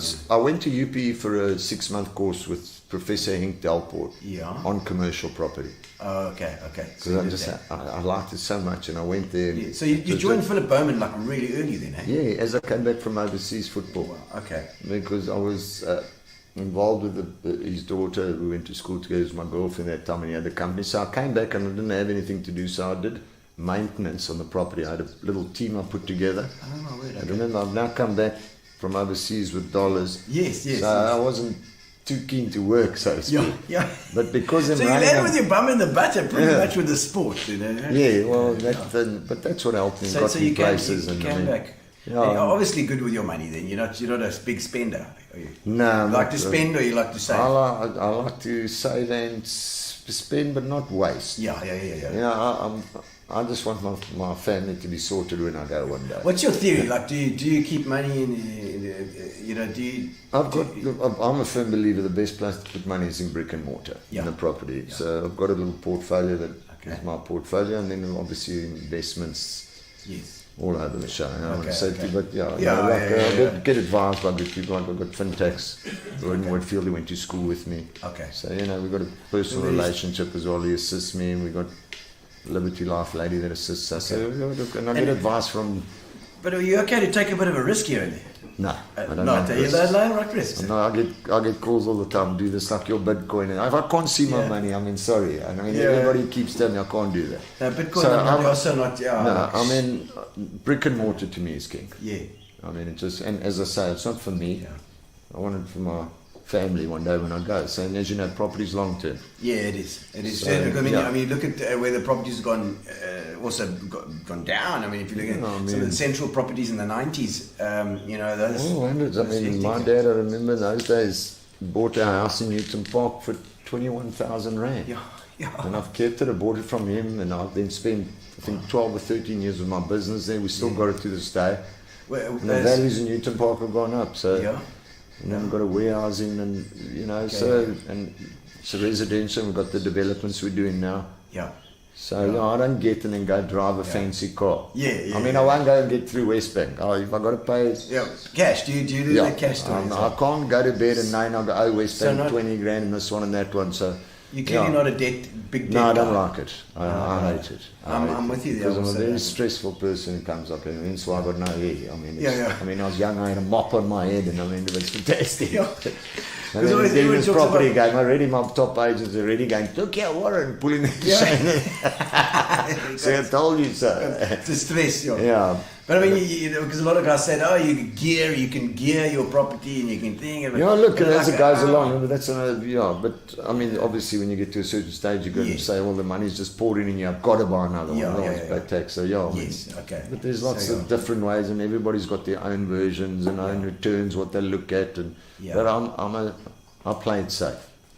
I played safe. I like that. Yeah. I like that. I know something now. Yesterday, I got a piece of land, a small little piece, 3.5 million. Yeah. I know if you buy it now, I'll tell you in 2 years' time you'll double your money. I'll literally guarantee it. But so I'm telling you, but I won't get it because I'm saying, hold on a second. Yeah. Anything 3 can million, happen. Anything can happen. But that's it. And because I've seen our land values grow. Yeah. Okay. When I started the Moffat, the people were telling me the land is worth 250 rand. I ended up selling it 2,000 a square. Wow. Supply and demand, you see. The Moffat's, it's the busiest road in PE. So where would you say there's expansion at the moment? Where would you say would be a good place to buy a property at this stage? Residential or what you look at? Either. Residential, look, I would say the Lorraine areas and that's all popping up. But once again, it's the only direction we can graze, the West Lorraine. Everything else is for look. I mean, and that's for the last price that people enter in the market, with ranges from 950 to 1.2 million. That market flies. I mean, we just got a development now with 48 units. That'll in my view, it'll go fairly fast. But you see, with the interest rate that had dropped, everybody was excited. But you know, what the banks don't tell the guys, and what people don't think, interest rate 7%, let's go buy. That interest rate's not going to hang around for your 20 years, what the bond is. You know, so what happens is most people dive in, interest rate goes to 11, 12, and all of a sudden they can't afford it anymore. Because you know, PE salaries, our economy inflation beats us young. It doesn't. PE salaries are small. Inflation does. If you think about it, so you know, all of a sudden you're all excited. I'm paying $7,000 on $1 million rand for argument's sake, and 2 months later you've got to pay 11. And I mean, some people are grand or whatever. I mean, it's market. The economy is tight, and especially with COVID afterwards. If they're doing it on the edge, Garth says, saying, sorry, you got cut off. Great interview. Parting shot just asked Warren, who's the funniest guy in the world? Who's the funniest guy in the world? Yeah, we always tease each other.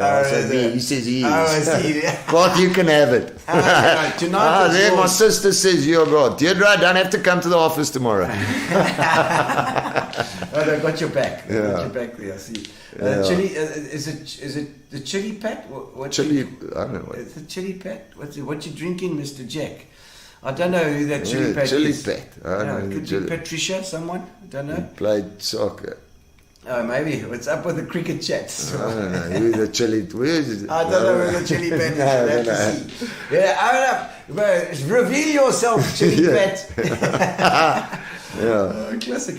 And so, okay, so I mean, history-wise, we got your school, and you did. I mean, literally got into that property straight away. So that you're a perfect example of somebody who got into working and got an experience is everything.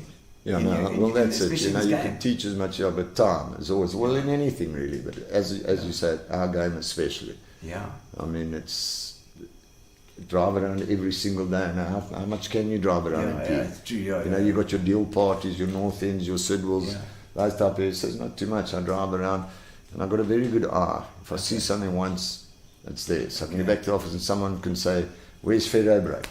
I can tell you exactly where it is, what the size of the building is, what the landlord wants. I know all of my stock over the years. Especially my big landlords. I know every single property of theirs. Really, okay. I mean, some of them are over $1 billion portfolio. Philip is bringing some ice. Thank you, Philip. There we go. Thank you. Thank you very much. Just top up, because we're getting into the last stretch here now. I think we've got we've got one more guest. Stick some in here. We've got another. We've got one more guest still coming. So look, Gino, I mean, I've met a lot of people in my soccer career. I mean, I've personally, like you and I've spoken to David Becker, Paul Scholes, Michelle Platini. Who do you support for the English? Do you want them to cut off? Man United. Really? Yeah. Look, I'm very good friends with Gary Bailey as well. Oh yes. He played there. Tell me about the Gary Bailey story, because where was he from originally? He was Joburg originally. My conference says Gavin Hunt, Manchester City. There's fires now. He's on. Check, he's on now. So now there's going to be chirping coming this way as well. He must have just got home. Those people I met were great. I mean, as I said, for my career, meeting different people is always so nice. I mean, I don't know if you know, Michel Platini is one of the best the world's seen. He's a French player. He was fantastic. Okay. I met him and Beckham, as I say. Gee, with Beckham, so Beckham as well. Did you? How did you get to spend time with those guys? Did you play at the time? No, not playing wise. Socially after games, because he'd been in the stadium and I could go anywhere. Oh yeah, the VIP. So he could have ended up with Posh. You never know. But then, as I say, the South African legends in their own right, the Dr. Kamalas of the world. Well, one thing I wanted to ask you, because I saw when Barbara sent me these photos of via WhatsApp of you, then when you were talking about buying Amazulu buying you from Leeds, 50,000 rand at the time, I believe, was a deal there. But did that ever go through? No, it wasn't that amount of money. Okay, It was, I mean, to give you an idea, the first offer, and I'm talking in my second year, I think, for Leeds, because as I said, I was pumping. Okay.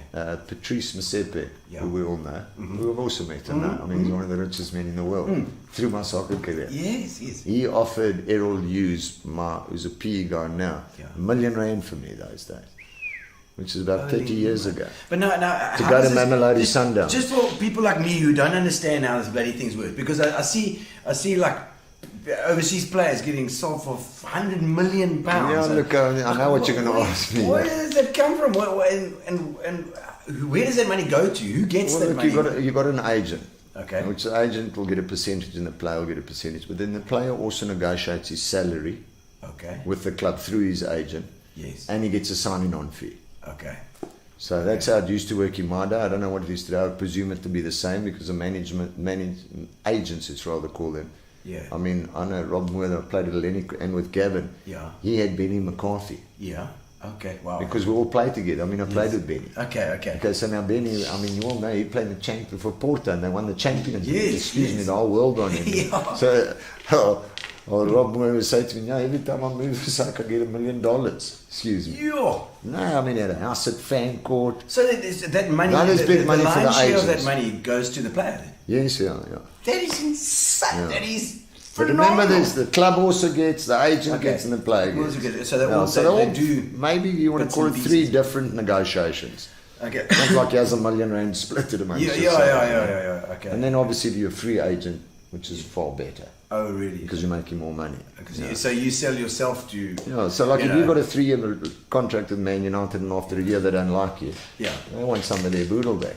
But if your 3 years is up, I see. you're a free agent, you can go. So now your agent can really make you money. Okay, so that's why it's possibly more when it actually when they you're still under contract because they have to pay out the other so guys. Free agents like you got to.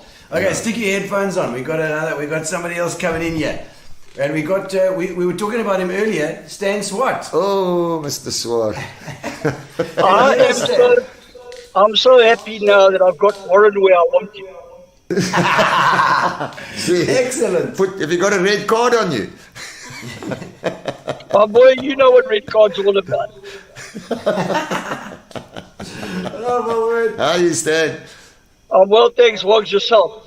I'm very good, thank you. No, it's nice to see you there. And as I said to you earlier on, I watched the show last week, and it's very interesting. Very interesting. Now tell us, Stan, how did you get to know this guy? What have you got any stories you can tell about this Julian Warren Jack? Well, the first one I can tell you is Warren was playing for Leeds, and they were in the semi-final of a cup in Bloemfontein, and I was appointed as the referee. And Warren and I flew up to Bloemfontein from PE on the same place. And we landed in Bloem. And guess what? Warren had forgotten his boots at the PE airport. What did he do with the boots? I was all sponsor, get a new pair. Right. He knew. He was trying to cop a new spare pair from the sponsors. What a load of rubbish, Warren, because they put another pair of boots on him, and it looked like he had his left foot and the right foot. And, my word. Who were the sponsors at that time? Was that Adidas? Yeah, Adidas. That is Adidas. So that must have been Neft. Yeah, Marty and Gavin Cowley. Martin and Gavin Cowley. Yeah. Gavin was in Cape Town. He was the one of the top men for Adidas. A very good friend of mine. But let me just tell you a little bit about Warren. Yes, please. We want all the dirt. I watched Warren when he was playing in PE, because I arrived in PE in '81, and I started watching a game. Then I saw him playing. I refereed him a few times, and I thought, this guy is actually shouldn't be playing here. He should be playing in the top league. He had and I'm not trying to butter him up or anything, but he was quite cool. gangly, what you need for a person up front. Lead was shot, and it was extremely hard. He could hit the ball. And I happened to be up in Durban for a game. Leeds United was a new club in Durban. And after the game, the owner of the club came to me and he said, I believe you're from PE. And I said, yeah. He said, tell me, look, we've got a bit of a problem in outside. We haven't got a centre forward. Is there anybody that you can recommend in PE? So I said, yes, I've got a guy and I know he'll do well with you. So I gave him all the details. They contacted Warren. They flew him up to Durban for a trial. And I think the trial that he had the next day, they signed him straight away. Excellent. And then the best one was the very first game of the season. Leeds played against Kaizer Chiefs in Durban. Yes. No. And Leeds, being the brand new side, they beat Kaizer Chiefs 3-1, and Warren scored 3 goals. 3 goals. Yeah, Sam, you remember, that game? I was talking to Garth Webster the other day. He's spot on. Yeah. Those days, Gary Bailey, he was in South Africa, so they had him on TV. And he would comment on every Friday night on the show. Orlando Pirates are playing Hellenic and give his predictions on it. Yeah. And the game Stan's talking about, I'll never forget, Gary Bailey said, Chiefs play newcomers Leeds United. Yes. It's a mere formality. And as Stan tells you what happened, 3-1. I'll never forget walking into the change rooms after the game. I smacked Gary on his back. I said, it's a formality. Sorry to interrupt, Stan. No, not a problem at all. That's the truth. I've always, and not blowing his trumpet at all, I've always admired him as a player. He's always given his very, very best. And that's one of the things about Warren that made him what he was when he played in the club. He got transferred to Amatulu. I think he got a bit of a raw deal there. But that is another story which he can tell you himself. But I will tell you a nice little story. I was invited to referee in an attorney's day 5-a-side. No. No, we allowed any stories here. They're all okay. And Warren kept chirping me that I'm being too old and things like that, and I shouldn't be refereeing anymore. I said, okay, we'll see. Warren came on as a sub. His first run down the line was like 15 yards, and he pulled the hamstring. Cho. Yeah, that was in Summerstrand there. He sat the rest of the tournament out, and I kept walking past him and saying, how's the leg, Warren? How's the leg? I'm still here. When you got friends like that. Well, Stan could also, he'd been around there, as I said, but I mean, one of the other things we mention is this witch doctor stuff that they use in soccer. Witch doctor stuff. Oh, my word. Remember, Stan. I mean, I used to see them. I used to see these guys coming out. One of the things I saw was because as a commissioner, we used to have to go in and check the change rooms to see if everything was all right. And these guys to get these little boys in and put a plug in the bath and make these little boys have a pee in the bath. And then they used to make the players with their boot walk through this. That was their routine. It's frightening. I mean, pee in the bath. Yeah, I mean, frightening the things that I went through. Yeah. Right. I mean, I'll never forget staying as one holiday in Durban. We camped out there and I was with Amazulu. Yeah. So they put the hot water in the bath this time, but then I'll never forget those days, a bottle of Muti. Yeah. That was called, which they purchased from a witch doctor somewhere in Umlazi. Yeah. They pour that in the water and me as a striker have to get in the bath. Oi. This stuff stank like you can't believe it. But now they're sprinkling it. All this. Anyway, we go play and we happen to win. Yeah.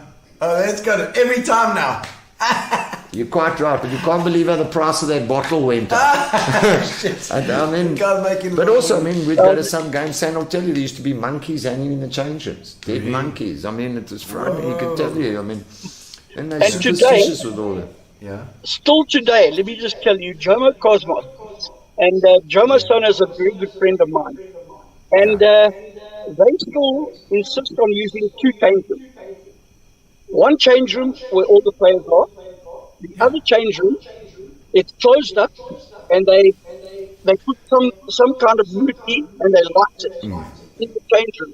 So when you walk into the change room, it's just smoke, and the players have to all walk through that. Yo. There's still a lot of that, eh? Oh, there's a lot of it still going on. Mamelodi Sundowns, before they play, one of their people go onto the field and he breaks an egg on the 10th mark. That's It's frightening what goes on. Gee whiz, I wonder, it's, I suppose, people pray before games and stuff, but it's like, which does God want you? Which team does God want to win? It's like I was always think like, you always guys on the ground, rugby guys, you have a gebet before the game, but what happens if you haven't been as good as the other guys? Who's God going to choose now? Oh my God, I don't know. No, it's frightening what transpired. You must get Warren to tell you about when he was playing for Buddy Caddies, and they went to Joburg to play against Orlando Pirates in the cup. Yeah, you warned me that day. Let him tell you the story. He warned me. I will do that. Yeah. Oh, but thanks, Stan. I'm going to get into it. You can finish off with that story. But thank you, Stan, for joining us, man. No, thank you very much, and I appreciate this. And Wogs, remember, I've still got so much respect for you as a player and as a person, and just remain the same as you. Thanks, Stan. Same ditto, buddy. Yes, Okay, you've Bob. been an absolute pleasure to have on the show, Stan. Thank you. Thanks very much. Lad. Go well. Go well, lad. Thanks, bye-bye. Ciao. Oh man, that's a salt of the earth chap. I can Yeah, see. the story you wanted to tell me, Yes, tipped me yes. off. We're playing in Orlando Pirates in Soweto. Yeah. And there was, you had the stadium which was fenced in around the field, and then you'd walk up the tunnel, but that was a fence in tunnel. As well. Okay, So okay. half time came, Stan calls me because he knows me pee, and Yeah. most of my mates he didn't know. He comes and says, walk in with me with the other team, the home team Pirates. I said, why? He said, just do what I tell you. Okay. So we walked. When I got in, my team walked in first. Yeah. When I got into the change rooms to my players, they were just full of spit. Oh, That no the way. supporters from the Pirates would spit through that cage onto them as they walk into the thing. Yes. I mean, that's what Stan wanted me to tell you. Wow. But he saved me. He said, walk with me. Yeah, that is so Yeah. hectic. That's so hectic. I don't know if there's, I don't know if Stan, we're talking about Stan's story. Because you had a list of stories. Are there any stories well, you've look, got? I mean, I don't know. What do you want to hear more? I can- If there's any other interesting ones that you want to tell us that we can, before we sort of finish up, Well, we don't want to miss out on anything. No, I've told a lot. I mean, I don't know what else I could tell you. I mean, I've been whitewater rafting. Oh yes, That yes, was yes, tell me about fantastic. that. I was in Zim. Clinton I've White. actually got yes, Clinton White. I mean, Clinton and Scott Kiwi and Des Scotty. White and all those. We Yes. all went down. Did And Des also play soccer as well? Because Yeah, but Clinton he was was- a really talented Yeah, player but too. Des was nowhere nearly like Clinton. But Yeah, Des yeah. was an organizer, manager, and he looked Okay. after his team. I mean, a lot of players played there because Des was there. Yes, yes. You know, yes. I mean, they'd always come with the best kit. Oh really? You know, got all the sponsors, and I mean, the other legend. sides would be jealous. Anyway, we went down to Zim, and I mean, you know, Clinton with his mouth about and Yes, Scotty it's and troops, eh? So we're going down there, Zambezi, and I mean, this big Zim guy is sitting on the back, and he handles this raft like anything. He can put it wherever he wants. And these youngsters start having a go at him. This is nothing. I say, hey, calm down. They're making trouble in causing so, cup. hey, I forgot we can say it on your show. Yes, we can. So this I said, okay, you want something? He took us down the hardest section. Yeah. Oh really? I mean, two things that amazed me then there. I mean, he shot us all at the one. Well, everybody except one person.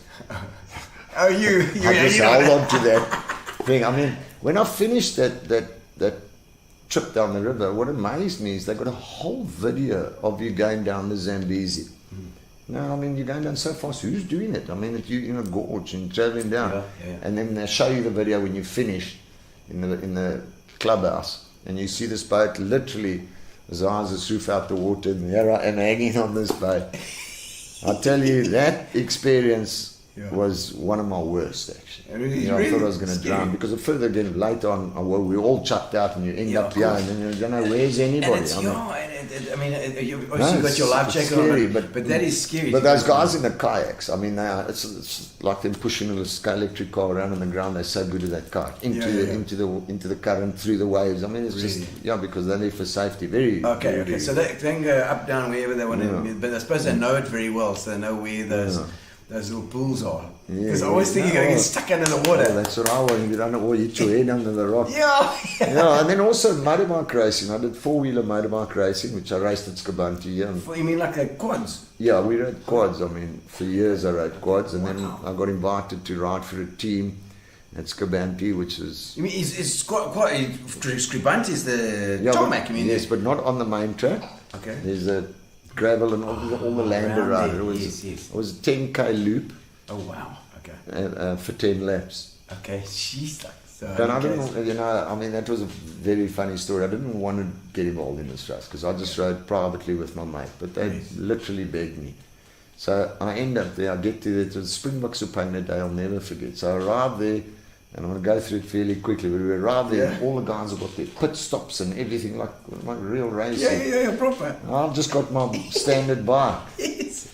Anyway, we get on the line. Break. We get to the start line and we're all standing there. Bikes are all revving. There's a red flag in the front. So they come to my bike. Your backlight's not working, you can't race. I said, no problem. No problem, I can go. Nah, the biking world is such friendly people. Within 2 minutes, my bulb jumped. Oh, really? Then I had a flat tire before we pulled. I was sitting like this. So I said, hey, stop it. Eventually I won the race. I came first. I got a lovely trophy Ferrari and motorbike. It was my one and only race. Yeah, it was like... But we used to ride at the back. We always used to ride the back of Telkom area behind the airport and that. And it kept me fit as well for the football as well. So that's Rover yes, way. all of Rover and all that sort of so thing. did you race two-wheelers as well? Did you race... I rode a bit two-wheelers over the years, but nothing serious. Okay. And then as I finished all my careers, I ended up on the golf course. Yes. The best I got to was a 6 handicap. That's insane. Which I can't even think of getting close to that. And, but the injuries are sore now. And if I play, 3 days later, I can hardly walk my back. Okay. And then my ankle, of course, because I snapped my ankle. That's what ended my football career. How did you do that? Yeah, on the field. Playing PE on one of these cabbage patches. Yeah. And I stood in a hole and just snapped the ankle. So that was the end of my career. It's amazing that one little thing, one little odd flipping step and your entire career can be over. It's gone. It freaks me out actually. And then I was the CEO of the Warriors Football Club. If you remember that they played in the Premier League, Micha Warriors, we had a club, brought Budgie Byrne down from Hellenic, David Byrne, all them. We had a club here running it, All right. Which didn't do too well, but you've got to have big money in that league. Yeah, okay. I mean, you got to have proper money, and Haysama put his money in. Mm-hmm. But once again, it was a lovely experience, and people who I met and went through the whole... Haysama, is he also involved in soccer over the years as well? No, he wasn't, but it was more of a political move, I think, at the time. Okay. Soccer, political game, eh? Yeah, it was very much so. It must have helped you in your career. To this day, I mean... Yeah. A lot of my clients are from the old days that I see, ANC boys. And I get on extremely well with most of them, I mean. And I mean, you've been there, and I mean, it just shows your with going to this pub and this thing that you do. What's the pub called? The Cave. It's 7th Avenue. Yeah. I mean, that's, you like to keep your roots intact there. Yeah, that's what I say. I like to know where I am, what's happening around me, and everything. So if something happens, under control within 5-10 minutes. And the thing with the Cave, as I said, there's such a variety of people there. Yeah. From cops, lawyers, doctors, mechanics, everything. Yeah. And it's just like one big family.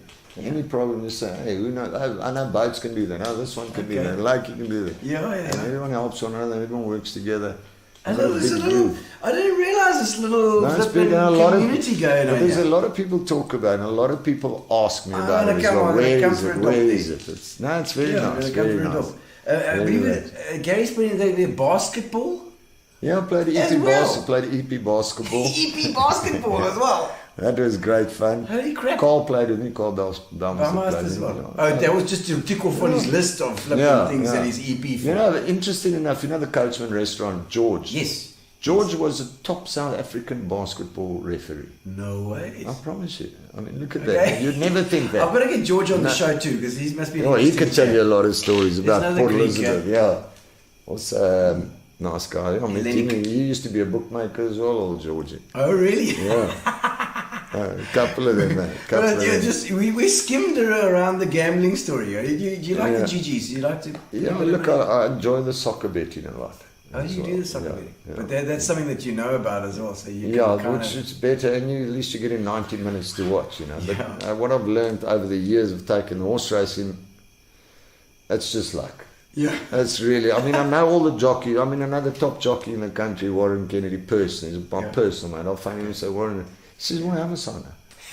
He says, no, I didn't work the horse. And It's a jockey. That's the truth. And there's so much that can happen. I mean, you know, What horses, do you do? I mean, I've never bet on soccer in my life. Can you bet on? Like, I mean, you go to Hollywood bet, you win or lose, a draw, who score first, all that sort of thing. So I just go win or loss. Okay, win or loss. I take a couple of sides. Okay. And then see what you get, because you get good odds. I mean, you can get up to 20, 30 to 1 if you put 6 sides.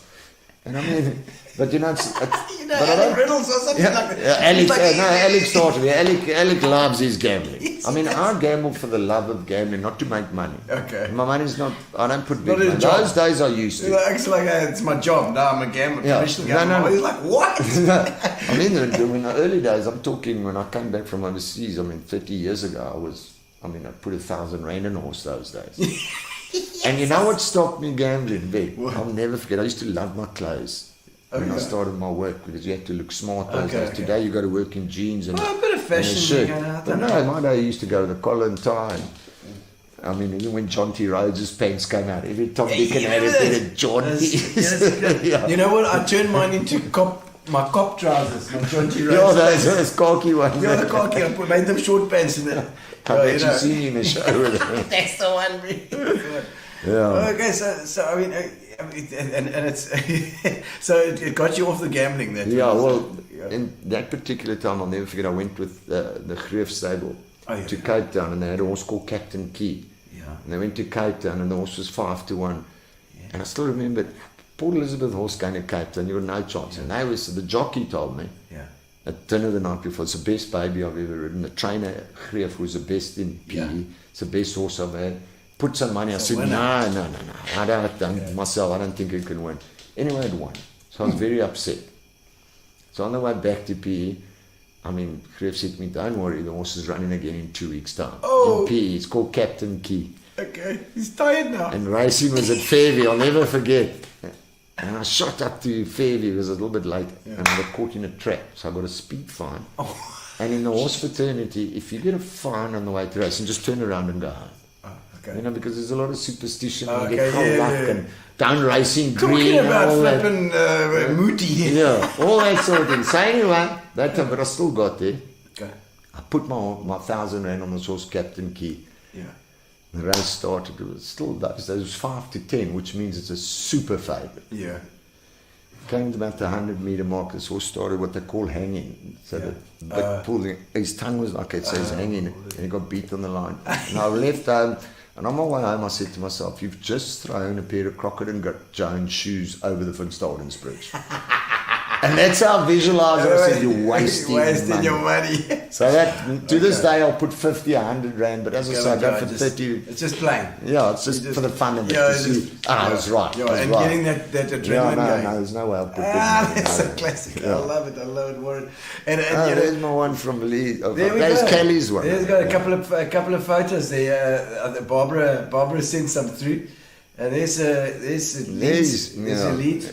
This is my There's that player I was telling you about, Shaunton Clark. Okay. That was when we played overseas. You could see the writings in Greek. Yes, Greek there. Yeah. Greek. That was for Leeds. There we go. Leeds, that's quite a macho picture going on there. I had a mop of air. You know. That's a Mercury, News Mercury. Excellent. That was the days. Yeah. Lekker. I listened to you guys talking about values of property. Imagine buying a house for 1.2 million SA. That same value ZAR property here would cost you a cool 12.5 million It's made of wood. Really sad down there in New Zealand. Well, I think it's an island. There's only a certain number of houses. Yeah. Diane Barnard saying, how's it? Let's have a look at some of these comments before we say goodbye. Casey. There we go. Where's the punter? He's taking nothing of your things. Sorry, Keith. He's giving up. It's Finch and Leeds, my brother. It's Finch and Leeds only tonight, Keith. Clearly he's giving up. You don't drink. Do you don't drink at all? You do a little bit. I drink my fair share, but only Riesling Coke. I don't drink beer. I think I've had 10 beers in my life. I just don't really like the taste or any of it. Yeah, brandy and Coke. Yeah, but I have singles in a beer glass.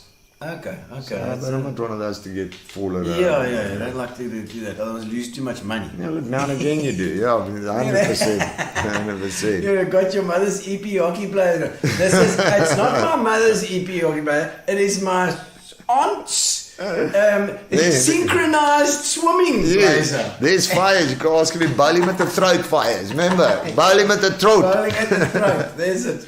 There we go. Kurt Minnie. Kurt, he was at school with us and he ended up being the top shot in the ER in Cape Town. Oh, really? Okay. So us Alex boys have produced. Yeah, no, they produce PE, does it? It produces some oaks here. Last one here, Mansi Morgan played with us as well. Also very good, played Westfield football. He's got one problem. What? He supports Liverpool. Oh dear, okay. That's often a problem. Okay. Never mind Keith with his Tottenham Hotspurs. Ricky Lowe, always. There we go, Ricky Lowe. Who's Ricky Lowe? Richley. So I'm sure that Keith has sold it at some stage in his career as well. No, he's sold anything. He can sell anything. Yeah, he can sell anything. It's ice in winter. But Warren, thank you so much, man. I don't know if there's a story that you've got that we always ask our guests. Your most embarrassing moment or your moment where something has gone completely wrong, and then your proudest moment. My proudest moment is when my daughter was born. Oh, but they always say that, Dave. They always say that. I should have said you're not allowed to say when your daughter was born. I mean, so I can't think of embarrassing one. I could, but I can't tell you that. Okay. But look, I mean, nothing really. I mean, I've always been very alert Yeah, of what's happened. I like to prevent things happening. So, yeah. so that could happen. Yeah. Stop that. You know, the child is a glass. I mean, I think that's how I was brought up, just looking around and my eye and everything. Nothing like a deal that's gone completely sour. We've had a lot of those. Like, what's the worst one? Come on. Well, I mean, how it would happen. I'll give you a quick one. Yes. That most of you know. On the way to Kocha, you've got the big railway shed, massive building. Yes. The trains used to come in there. Yeah. Those years, I went to Transnet and I put a proposal forward to them. Yeah. Can you rent this warehouse? Now you must know inside it was big concrete slabs for the trains to come in. Okay. So it's not like a warehouse floor. Yeah. So I went to them and I said, guys, do you want to rent this out? And this is what I suggest you to do, because standing the train lines were fraught and not working. Blah, blah, long story short, they said, no, we don't put any money into it, but you can rent it and rent it to who you want to. Okay. So I said, well, how much can I get it for? Now you must remember there's 100,000 squares there. Ooh. So they said £2.50 a square. Yeah. Which was great. Okay. In a long story short, I put OK Bazaars together to make that their distribution point. Okay. Is that not where Checkers is now? 100%. Okay. But those days, Yeah. OK Bazaars came along and they wanted this. Okay. After my proposal, and I got them to pay me £12.50. Okay. Yes. Okay. Okay, and I'm paying £2.50. Yeah. So So I'm you're making making 10 rand a square meter. Square. Okay. Lekker. 25 years ago. Yeah. 10-year lease. Oh. I'll never forget my kitchen. I mean, I'm a guy as well that I write everything. I'm not an IT person. Yeah. I've got to see it in my book and it keeps me, makes me work. I wrote every month's rental out for 10 years and I added up when I had. And it was fantastic. I mean, OK Bazaar's head office is down there. They took me to the fish river for the weekend. It spoiled me, rotten everything. Yes. They had the letter of intent and all of that to be signed on Monday in Joburg. Yeah. And I'll have it by Monday afternoon. It was fantastic. I'll never forget that phone call. Yeah. Came from the MD and he said, Warren, we've just been bought out by ShopRite. Oh. So we don't need it anymore. Whitey Besson. One. Anyway, Damn which them. I ended up Damn down, them. which I went to see Whitey, but there my deal fell flat. Yeah. And then what makes me upset, and as you rightfully said, and us as brokers hate it because you can get shafted quickly. Yes. ShopRite's in there now. I didn't make a cent out of it. Yeah. But it was my original idea, but it's years ago. Yes, and I've of been course, there for all of these course, years. yes. So You should have gone with Spa, you see. I've done a lot with Spa. Yeah. How much of that deal have been in today's? And today's No, it's retired stuff in those days because I mean you'd be renting it out today at about, with the changes, about 35, 40 rand a square. No, there's, but then there's been the good ones as well. Yes, man. the good ones The to ones go. that have been on the phone and just because of your knowledge and your connection where you can go out made Good some money. serious money. No, that's good. Oh, well, So it's lekker. good. And may it continue. And I mean, I've just done one now of late, Maison, and my agent and myself, we just sold the Everready factory Oh, wow. for 105 million. Gee whiz. So there is money coming into P. Mark Yes. Connett has just sold off Moffat on Main, which is interesting. Nobody will know. That Okay. just went for 100 million. Wow. Yeah, you know that centre. Okay, yes, yes, for sure. I mean, that is a absolute fantastic price for a purchaser. I mean, it's for free. It's literally for free. But the issue is there's not too much retail that can go in there. We oversubscribed with retail. Okay, okay. So hence, but So you gotta do because it's something got else at that in price, you can change something, which I've got an idea or two for them. Okay. You don't have to only have retail, you know, Yeah. it's brick and mortar, and once again, as I tell you. Yes. So something can be converted there nice for that price. And it's a beautiful. I mean, it it's a works out at beautiful about 2,000 rand a square meter. Wow. And to build that today is going to cost you 15, 20 rand a square meter. Okay. Plus the land, Yeah. which is at about 2,000 a square. The numbers just Yeah, go yeah, through the roof. Great. Yeah, So these are Joburg guys that have come. So it's money into the East. That's what I like to hear. My Right, opposition yes. sold it, but it's money coming into town. Money's coming in. Which at the end of the day, we'll all eventually spin off. PE. We need the 100%. oaks to pull in. Yeah, we need come our down waterfront. from up there, come to the coast. It's lekker here. We need our waterfront and Kucha to go take off. Then we're going to be There's it. kings in P. I'm there. I'm The going to find out economy's about gonna that pump. waterfront. Yeah. What music do you like, Warren? First album. What's your first? I always like that. I like that question. Thank you for reminding me. What was your first album you ever bought?